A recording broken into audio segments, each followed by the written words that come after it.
Thank you. Good morning, Your Holiness. It is such an honor to be in your presence today, and I would like to extend a warm welcome to everyone joining us around the world. Thank you, Your Holiness, for this opportunity to have a conversation about the necessity of compassion for the survival of humanity. Before we begin, please allow me to introduce President Gregory Fenves, Emory University's new president, who would like to offer his greetings and share a message on behalf of the university.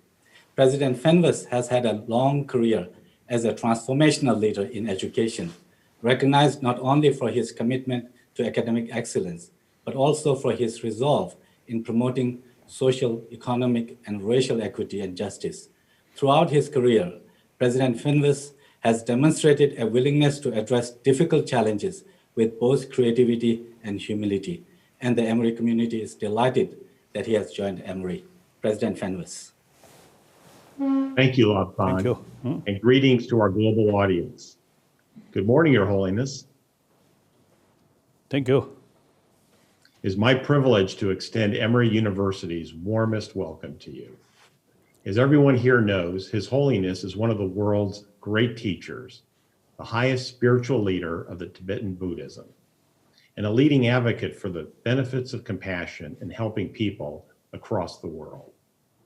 And since 2007, His Holiness has also served as a presidential distinguished professor at Emory University. Through his visits to our campus in Atlanta, he has encouraged our community to forge strong connections between the studies of science and spirituality. And he has generously partnered with students and faculty through Emory's study abroad programs in Dharamsala.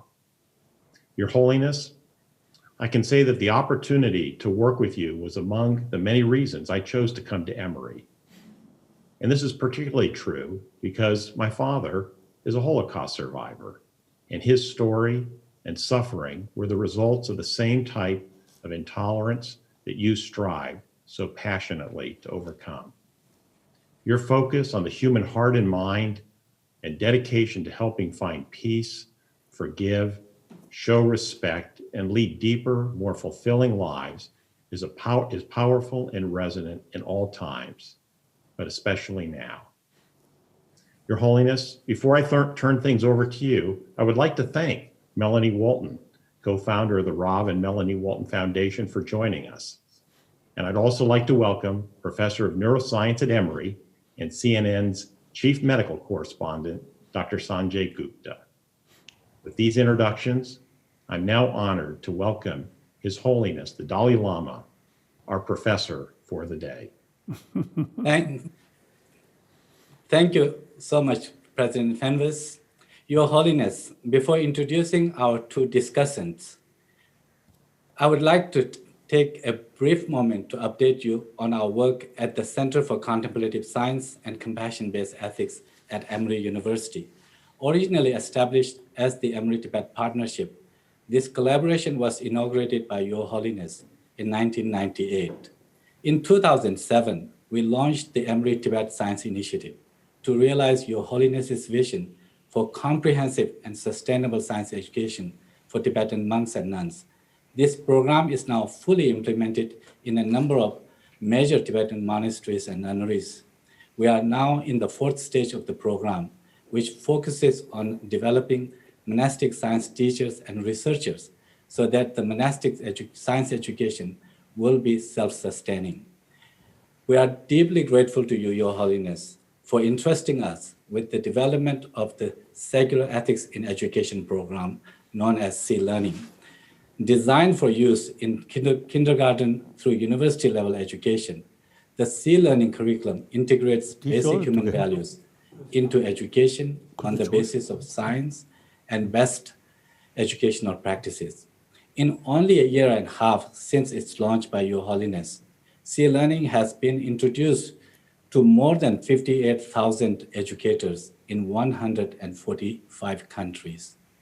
Your Holiness, in your 1998 commencement speech at Emory, you emphasized the importance of compassion for the meaningful life. Our Emory community took your advice to heart and created cognitively based compassion training, or CBCT, This program has now been offered to college and medical students, school teachers, doctors, nurses, military veterans, and general public around the world. Emory is now embarking on a major initiative for advancing a culture of compassion worldwide. And this brings us to the theme of today's webinar, the necessity of compassion for the survival of humanity. Exploring this theme with you today, Your Holiness, are our two distinguished thinkers, Ms. Melanie Walton and Dr. Sanjay Gupta. Your Holiness, Dr. Gupta is a neurosurgeon and faculty member at Emory, as President Finwas mentioned. But the world knows him better as the chief medical correspondent for CNN. For years, and in particularly during the current pandemic, Dr. Gupta has used his expertise to provide comfort and life-saving information to millions of people. Ms. Melanie Walton is a leading humanitarian and the co-founder of the Rob and Melanie Walton Foundation, an accomplished athlete and educator. Ms. Walton's background informs the foundation's work to create healthier communities with purpose in harmony with one another and our earth. Her passion for learning guides her support of research in education, brain health, consciousness studies, and environmental sustainability. Your Holiness, Ms. Walton and Dr. Gupta will alternate in asking their questions. We will begin with a question from Ms. Walton. Thank you. Your Holiness, Rob and I are deeply honored to be with you here today. Your Holiness, namaste. Thank you for your invitation to join you this evening. It may look like we're indoors, but we're actually on the terrace enjoying this beautiful night in the desert. Humanity is blessed by your selfless dedication to end suffering. By promoting dialogue among all, you are awakening people to the oneness of humanity and are teaching us how to live in harmony. My husband, Rob, and I have been inspired by your work for many years. It has helped inform our foundation's efforts to support the interconnected elements that sustain life and increase understanding of how to heal people and our planet. Thank you, Geshe Lobsang, for your kind introduction and pioneering work to deepen our insight into how compassion can improve our well-being as individuals and as a global society. I want to thank Emory University and President Fenves for the kind invitation to participate in today's dialogue and say a few words as we conclude about the new initiative our foundation is undertaking with Emory. It is a true pleasure, Your Holiness, to join Dr. Gupta for this conversation with you. Our topic today, the necessity of compassion for the survival of humanity. 2020 has been a wake-up call, a year of great trial and suffering. It has shown us that compassion, as you have stated, is as essential as water. It has also escalated the urgency for response and has created fear and uncertainty about our future. My question to you, Your Holiness, is given the urgency and complexity of crisis in our world today, what are the immediate actions we must take? And would you explain how compassion can foster the powerful action needed to stand up against injustice as we work together on issues that impact us all? 가서 등산 때 간이적이 되주기를 가. 등산 간이 뭐 내염당 되주 간이 망보시로 될 텐데 장지 되지 공에서 나왔다 간지 제목이 났습니다. Injustice that today. Yes, firstly, I have this meeting with help of technology and the Emory University. Very long our contact, and Emory University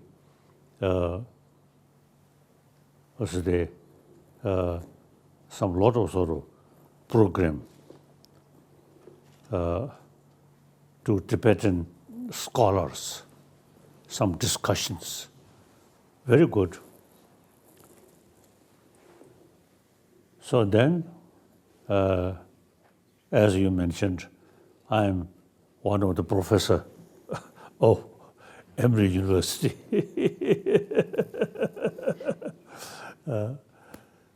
So now, the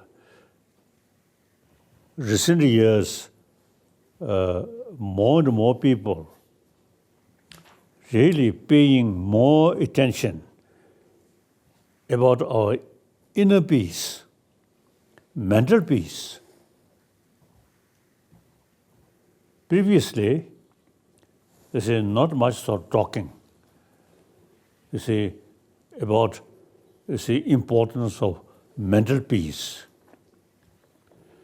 Now, obviously, now today, world,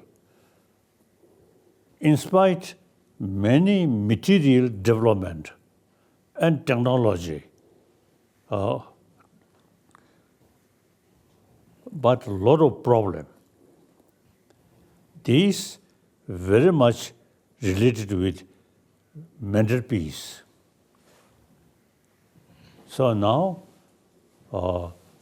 time come, we should pay more attention how to develop peace of mind. Then every human action become peaceful. So now today world, there are a lot of problem. Essentially our own creation. It is very clear. Then the entire human being, you see, do not want this kind of problem. So generally, you see, people only pray to God. Those theistic believer pray to God. And non-theistic religion, including Buddhism and the Sangha, they also you see, pray to Buddha like that. So now, we have to think more.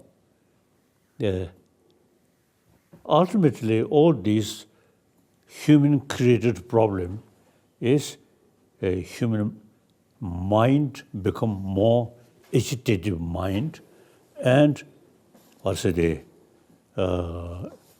fear and actually anger. So now the time come,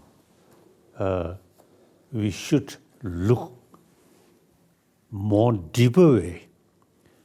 The sources of this problem, not external thing, but our emotion. So now in that respect, I think Indian tradition, there are a lot of explanation about mind, about emotion. Then, meantime, how to tackle these mental problem. So now, traditionally, people consider these come from religious subject. Now we should think, although these subject mentioned in religious text, but we should consider these are academic subject, not religious subject. So now we should explore a certain sort of explanation about emotion, about mind, the whole system of destructive emotion, how to tackle these, although come from religious text, but we should consider these academic subject without touching religious faith. These we should use as a sort of method or knowledge how to reduce destructive emotion and how to increase constructive emotion. So, like Emory University is paying more attention. It is very good, very good. So now, 것으로. Your Holiness, Your Holiness, it's Sanjay Gupta. It is my great honor to be with you today, and I'm deeply inspired always by your generosity of wisdom and your generosity of spirit. I feel good just getting a chance to see you. The trip that I visited you in Mungad a few years ago was one of the most meaningful trips of my life, and I still have the scarf that you gave me. I wear it when I need a little bit of inspiration, so thank you for that, Your Holiness. It's wonderful to see you. I understand what you're saying about trying to address the agitated mind. I think about that a lot, especially over this past year when we have all over the world been dealing with this pandemic of COVID-19. I think about the frontline workers who risk their lives to take care of other people, and I find it very, very touching. And at the same time, I find people who don't even bother to wear a mask. I believe in the good of people. You've taught me that, and I believe that we are interdependent. But as much as we want to look inward, right now we have to be dependent on each other. We have to count on each other. So how can we appeal to this perspective and encourage this sort of behavior in people all over the world? 것아. starting the name gigangi kashi yang kare ma go bada ni nga zo sang chi le chi den ba ti se wo shi shi dos ni kashi ta tin je nang min chi sti ta ba ta chi de chi den gi nam di ka so ta wa di mi go che ya ta shi do kan de si 것아. ta shi do 그래? mi su ta chi di le mo len do che to ya ta shi do kan de si na se Now these days, some also 것아 illness. 것아 그 means pandemic 가 COVID COVID. no COVID Oh, so this is something very unfortunate. Now, number of people, you see, die due to this illness, and particularly in America, and India also, and Europe, and China. So these are very serious sort of matter.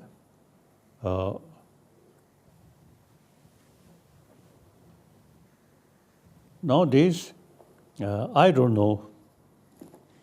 I think those experts, including scientists, now they already sort of working, so they know much better. I'm just Buddhist, we can say, I think Buddhist meditationer and Buddhist psychologist. You see, when we facing this problem, too much anxiety, too much fear,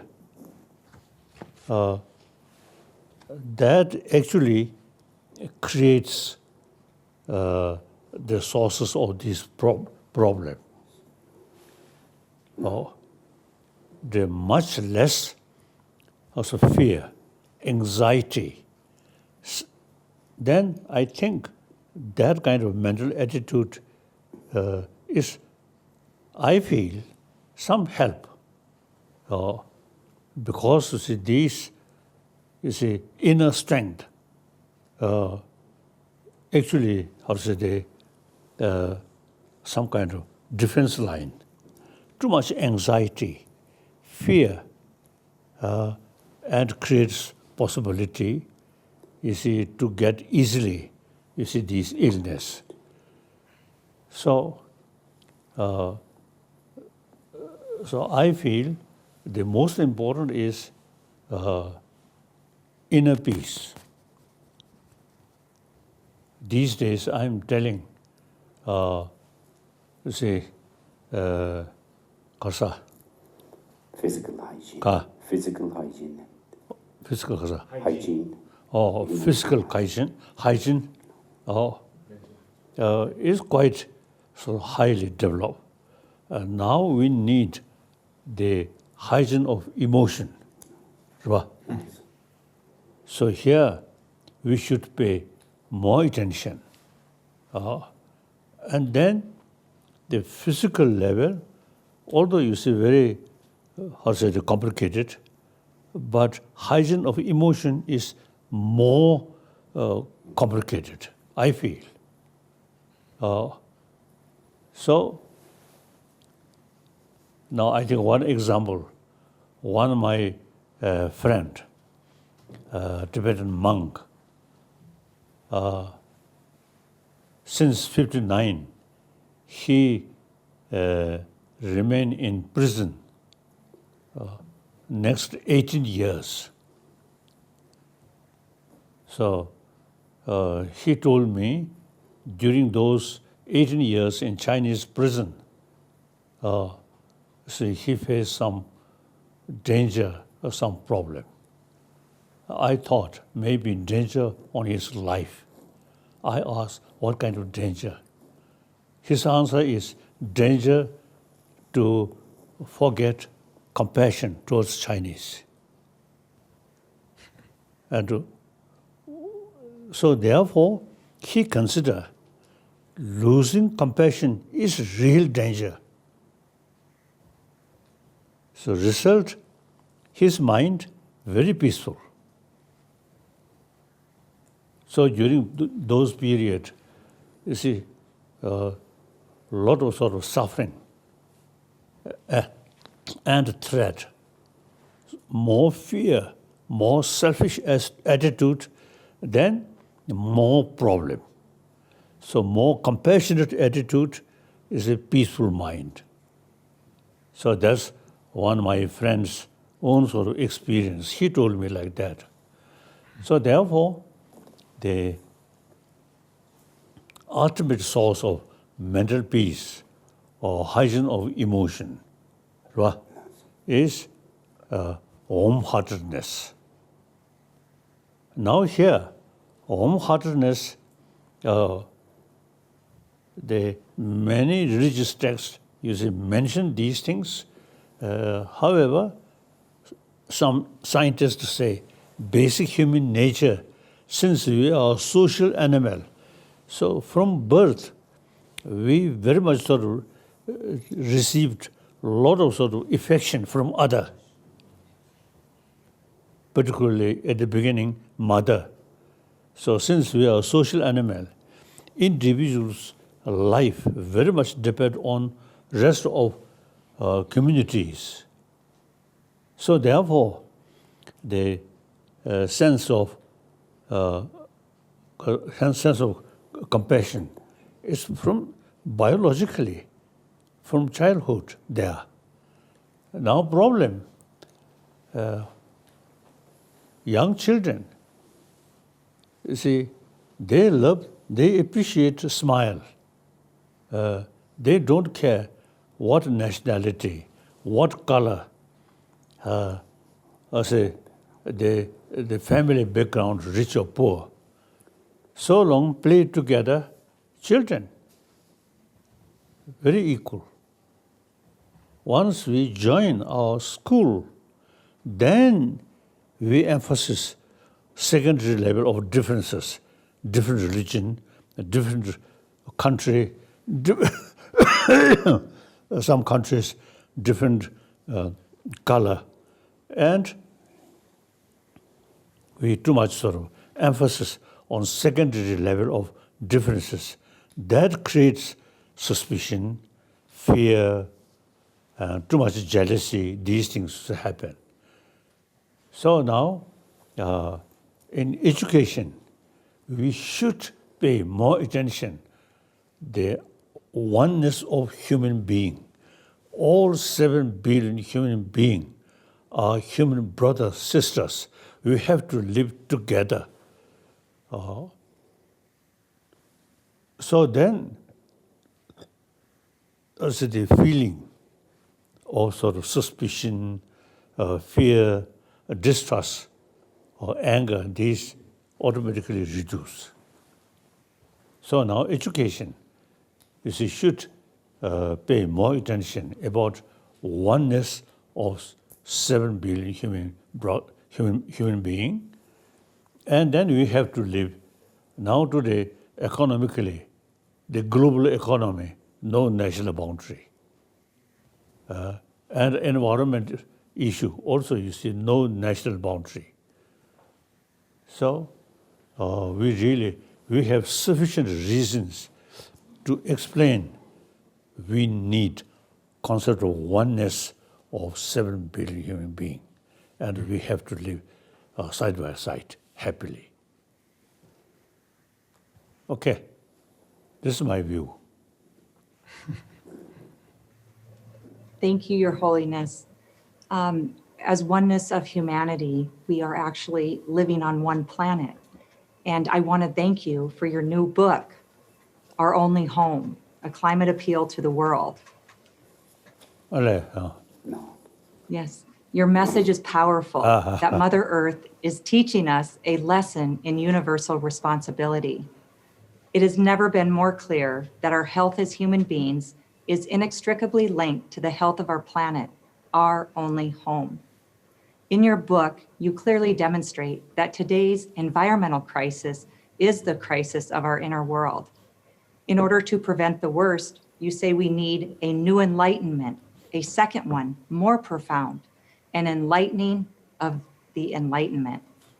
And in order to achieve this, our thinking has to combine religion and philosophy, nature and reason, freedom and responsibility. My question to you, Your Holiness, would you please share with us your vision for the eco-spirituality you mention in your book, and also the importance of education of heart in healing our planet and humanity? 그래서 근데 지차들이 나를 숨어서 가서 고유다 그러면서 쌤 냠도 지시 가서 그래 다 보자베다 신윤기 돌다 신윤기 돈에 아니 미 가서 고유 whether you call spirituality or not, actually our sort of mind should be realistic, and in order to develop realistic sort of the vision, we should think entire world. Just think your own community, your own family, then you see your mind very sort of narrow. In order to develop realistic sort of thinking, the holistic sort of look whole world, one entity, whole and humanity, are sort of our group. So our mind must open, not thinking your own sort of area, thinking whole world. So then, as I mentioned earlier, the one factor, the sense of oneness and taking care each other, look whole world, just one human planet. So that I feel very useful, and through education. Based on also the scientific sort of research, scientific finding, like that. So that's my view. Your Holiness, thank you for that. And I want to just take a moment and also thank Melanie and Rob Walton. This is a fantastic event. I thank you so much for helping put this together, and President Fenves as well. What a thrill! 3 Emory colleagues getting together like this. I never dreamed I'd be doing something like this. So thank you, Your Holiness. When I was with you in South India, you said something very interesting to me. You said that whenever you smile, you should smile genuinely. That a warm smile is one of the most important ways to develop friendship and trust. And I've really remembered that, and I think about it quite a bit, just in terms of how I interact with people, I make sure that I'm presenting a genuine image of myself. It's tough nowadays because we are all wearing masks when we are out in public, and we can't even touch each other. You know, we have to keep some distance away from each other now. So I wonder how you think we can continue to express this genuine warmth in the middle of this pandemic. I think too much suspicion and something like protect yourself and some kind of defense sort of attitude, and then you sort of say distance from other. Then these, I think, mentally very harmful. We should consider all human beings, our brothers or sisters, not only we human beings, but even animals. If you sort of also open, we call every sentient being. One exception, mosquito.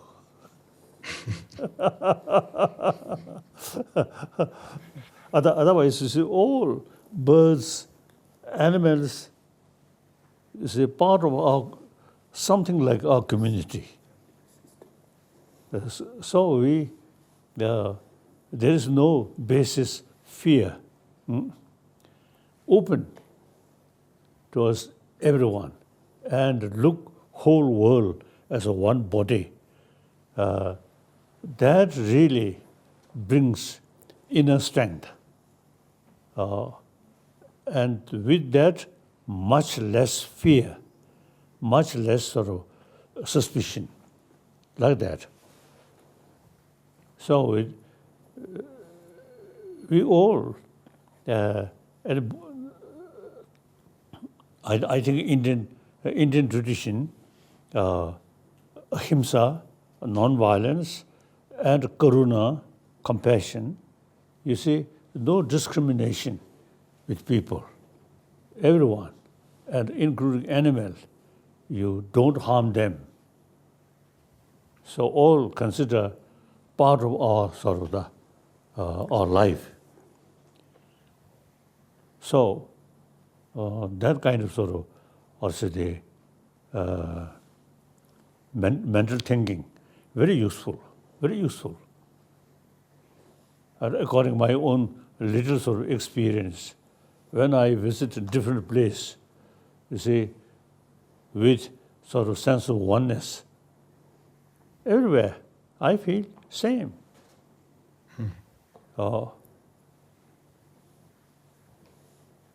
So one's own sort of attitude is the key factor. Even animal, you show them closeness feeling. Even these birds also, you see. Once I visited Vienna, Switzerland, one also the garden. You see, people give sort of some food.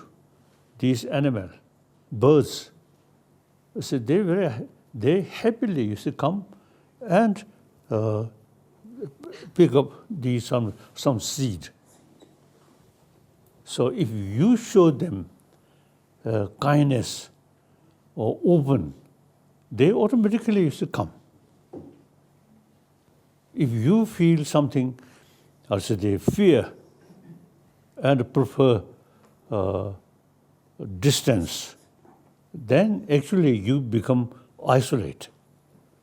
So like that, they actually our mental level open, a more compassionate attitude towards any sentient being is very helpful, very useful.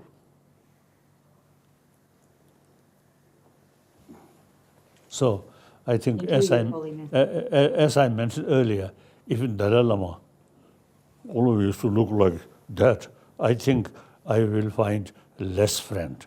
I always smile. So everywhere I go, you see many many people show friendly attitude. So these days I'm telling, and through my own practice, the effective, realistic, selfish, you should pay more attention about others' well-being. That's the best way, the realistic, effective, selfish thing, selfish way. Think yourself. Then it's actually absolutely harmful to self-interest.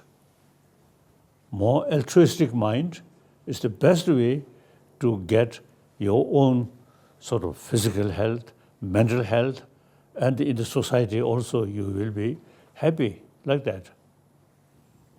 So whether believer or non-believer, believe religion or not, warm-heartedness is the key factor.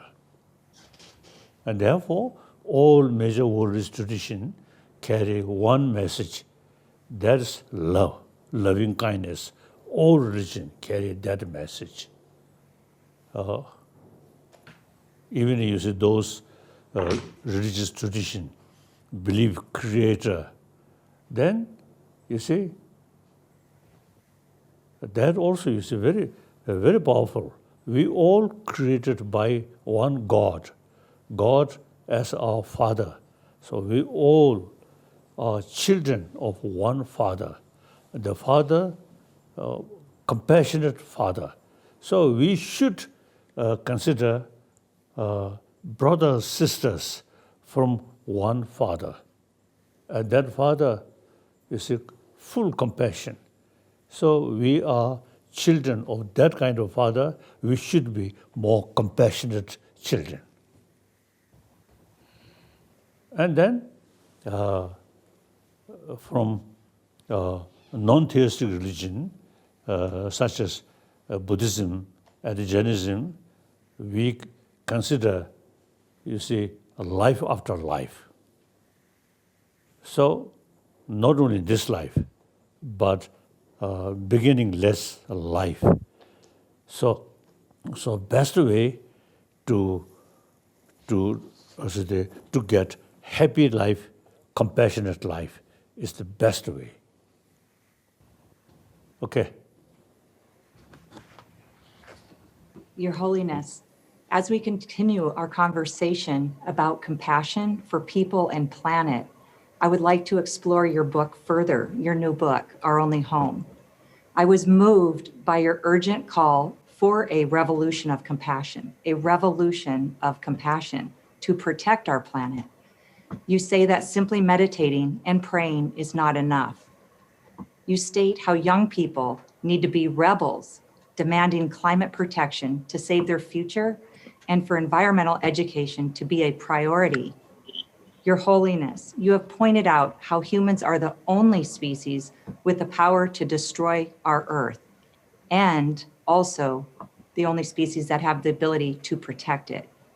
In doing so, you have suggested 10 commandments for the climate, such as moving to zero emissions, reforestation, and greening our deserts. My question to you, Your Holiness, since nature does not need humans, but we humans need nature, what are the most urgent measures our younger generations must take now to ensure their survival? And how can a fierce commitment and even a confrontational approach to protecting the planet actually be an expression of compassion and loving kindness?